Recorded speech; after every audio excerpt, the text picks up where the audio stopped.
前2天我一个学生跑过来找我说，先生，我在日剧里面学到了一个新的词，叫どっちかん。我先是一愣，日语里面好像并没有どっちかん这个说法。后来确认了一下才发现，他真正想说的是どすけべ，但他对すけべ这个词呢又不太熟，所以呢就不自觉地继承了意思差不多，但是他自己更为熟悉的ちかん这个词。明明两者的意思都是色狼，但为什么可以说どすけべ，却不会说どっちかん呢？今天平姨就来给大家全面讲解一下日语里这个有趣的前缀ど。首先我们先来看一下这个ど到底是什么意思。我们在日常的对话中经常可以听到日本人说ど真ん中、ど素人、ど忘れ这样的词。这里的ど呢是用来强调后面那个单词的，翻成中文呢就是超级、完全、彻底的意思。比如ど真ん中就是完完全全正中间，ど素人就是彻头彻尾的门外汉，超级小白，ど田舎就是鸟不拉屎的超级大农村，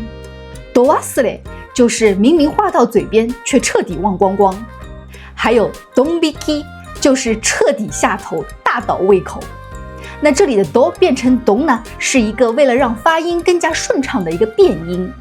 这又是另外一个话题了。大家要是有兴趣的话，我们以后可以找机会专门聊一下。那说回来，ど这个前缀词呢，有2大核心特点。第一个特点就是俗，ど是一个非常口头化的俗语，类似于中文里的贼什么什么，超级无敌什么什么。所以它经常出现在日常生活的口语对话当中，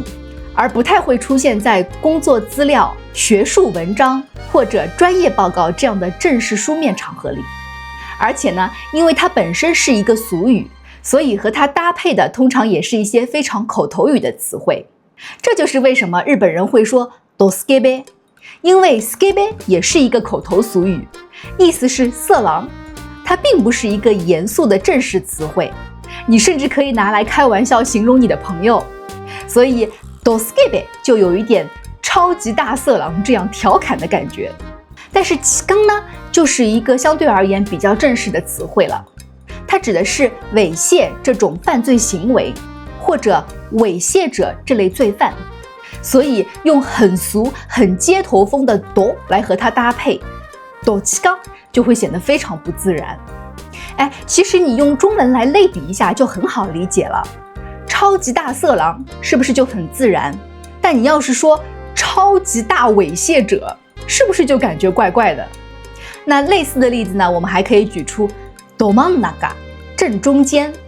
但没有人会说ど中央，对吧？因为中央也是一个很正式书面的词汇。好，我们再来看一下ど的第2大特点，情绪的放大。我们在一开始解释ど这个词的时候，说它是用来强调后面那个词汇的，但它可不是一般的强调，它伴随的是说话人一种主观情绪上的放大。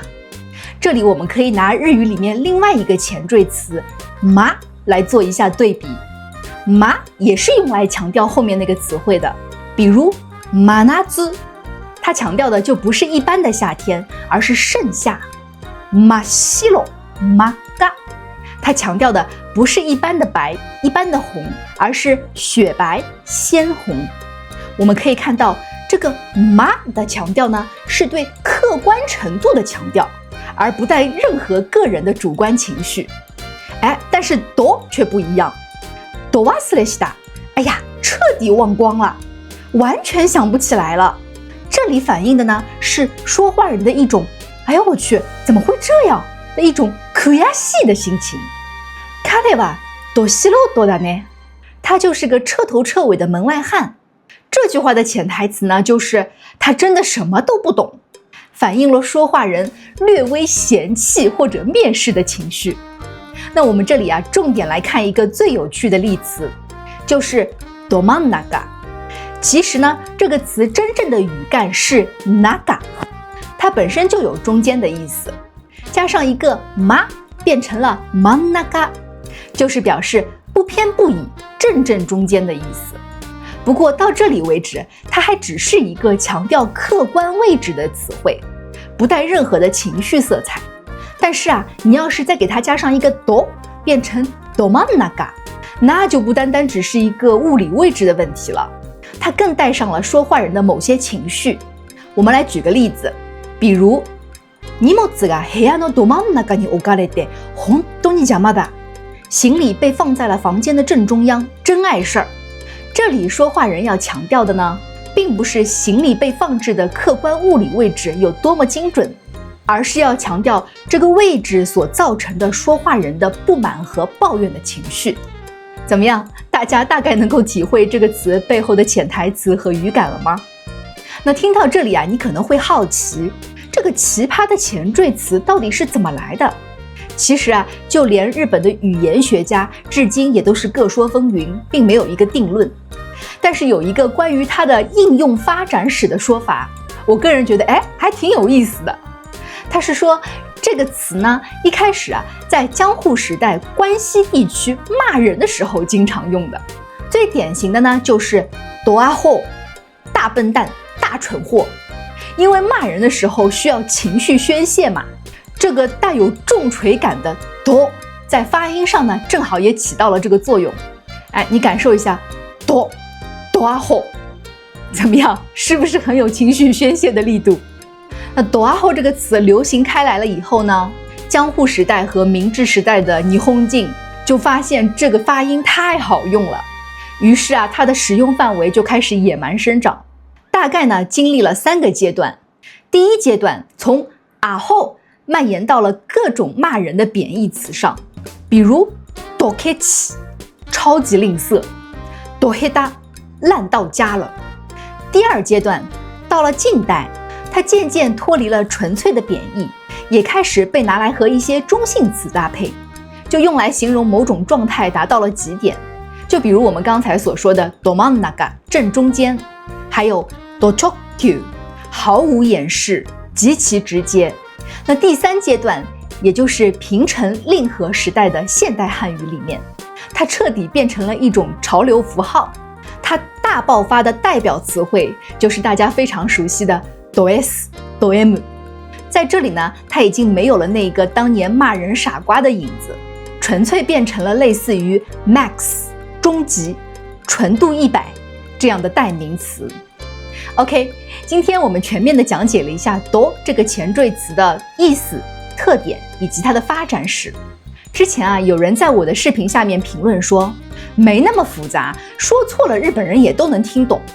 那我是觉得呢，每个人学习日语的目的和阶段是不一样的。有的人可能只是为了去旅游1个礼拜，有的人呢，只要能够保证在日本最基本的生存生活就可以。但也有的人是想要真正的拓宽在日本的社交圈，